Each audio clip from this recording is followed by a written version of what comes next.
Ah, China. When one thinks of this magnificent country, one cannot help but envision the Wanli Changcheng, the Great Wall. It once stretched like a mighty dragon across 4,000 miles of China. Welcome. I am Li Bai, a poet of the Tang Dynasty, and I have returned to share with you reflections of my beloved China. Like this great wall, it winds like a road across timeless landscapes. But one can also find landscapes that are ever changing.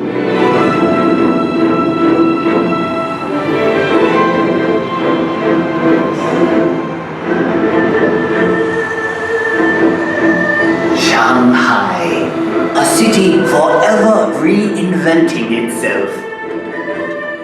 Vibrant, sophisticated, romantic.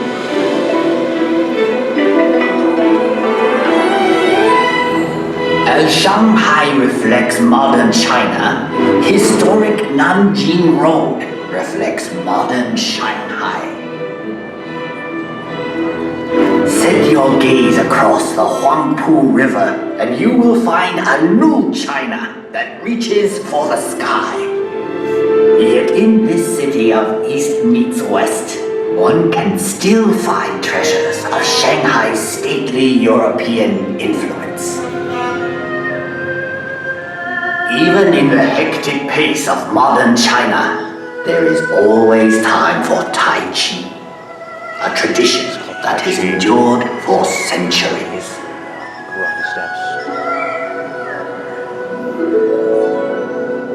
Up here on Huangshan, at the Sea of Clouds, painters and poets like myself have been inspired for generations. In China, we say a poem in every painting, and a painting in every poem. We have had a long history. Much of it has been recorded in this fashion. However, it may be said that the history of the Chinese people is not written in ink, but with water. The mighty Yangtze River. A fellow poet once wrote, traveling against the currents of the Yangtze is more difficult than climbing to heaven. That may have been once true, but no longer.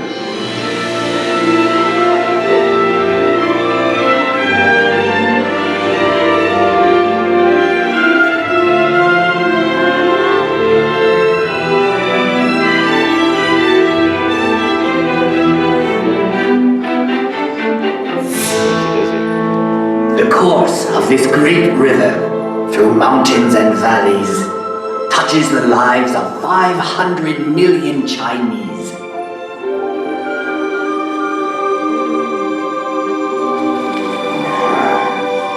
There is no better example of China's harmony with water than Suzhou. This ancient city sits on the longest man-made waterway in the world. When Marco Polo traveled this way, he called Suzhou the Venice of the East. I suppose if I had traveled to Europe, they would now call Venice the Suzhou of the West. So vast is China that even within her borders are many exotic lands and contrasts. From the serenity of Heavenly Lake to the busy night market of Urumqi. Here one discovers that Xinjiang Province is home to many ethnic peoples with their own unique customs and their own unique cuisines.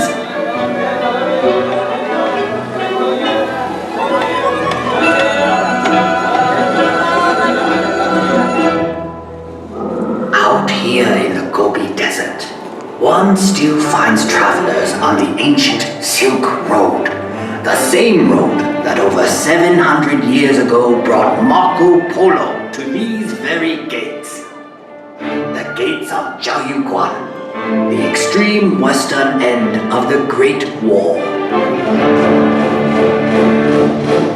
A visit to Inner Mongolia shows us a reflection of an earlier time. Here, the nomadic people still live much as they always have.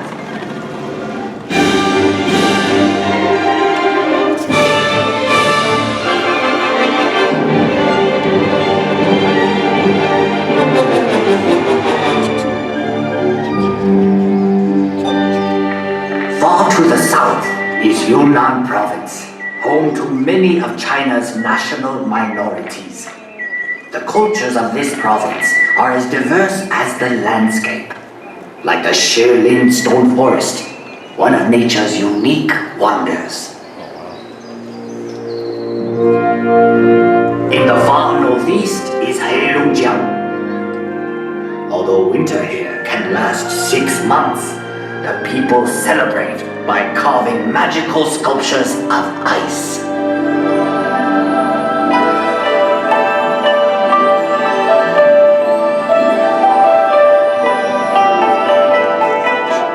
Macau.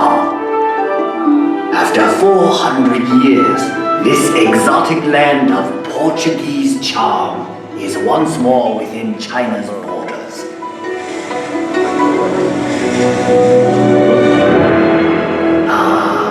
Hong Kong, one of the most exciting cities on earth. A city steeped in Western culture, but still uniquely Chinese.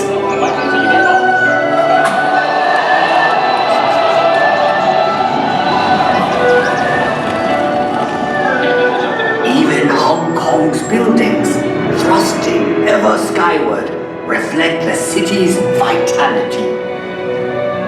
Hong Kong, ever on the move. Yes, the Chinese landscape changes swiftly, but one can also find enduring legacies that reflect our past. Everywhere one sees our history. Ancient treasures like the 9 dragon screen reflect our traditions. Dragons were a powerful symbol of the emperor's authority.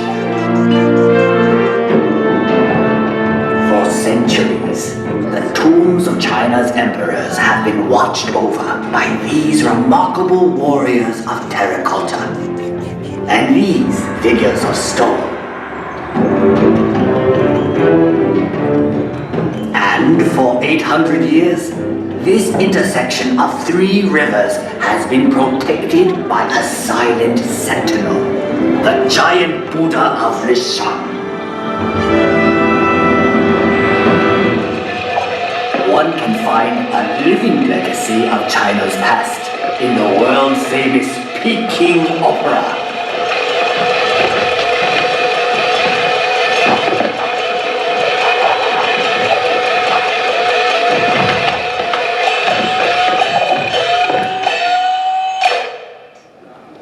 In the center of Beijing is perhaps China's greatest legacy, the Forbidden City. Imagine courtyards that could hold 100,000 members of the imperial court.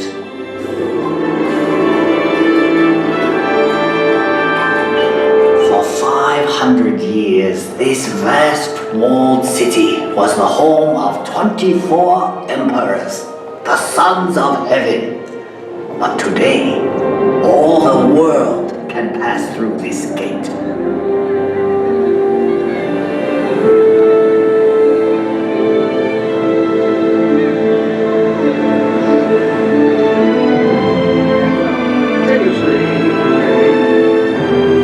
Tiananmen Square.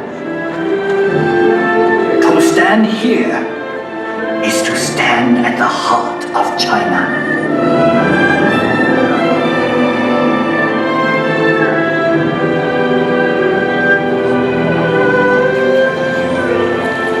Shanghai Park was once a playground for the emperor, but now it is a playground for all of China.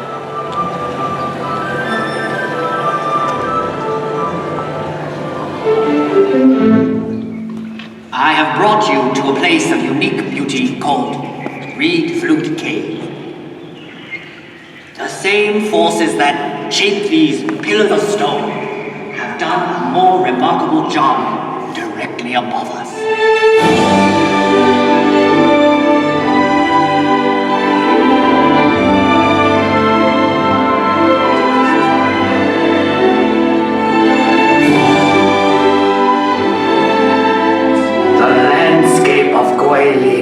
Is unsurpassed in all of China. Countless artists and poets have struggled to capture the unique beauty of this region. The Li River winds like a silver snake through these scattered dragons' teeth.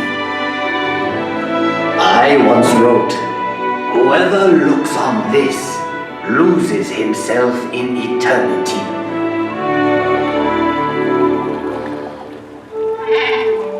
We have seen many reflections of China, but the true face of China can be found in our people.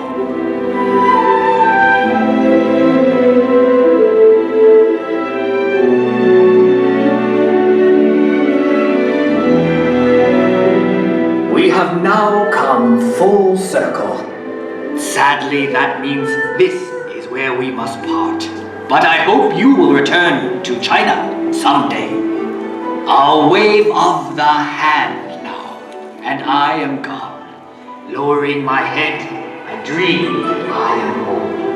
Until we meet again, 再见.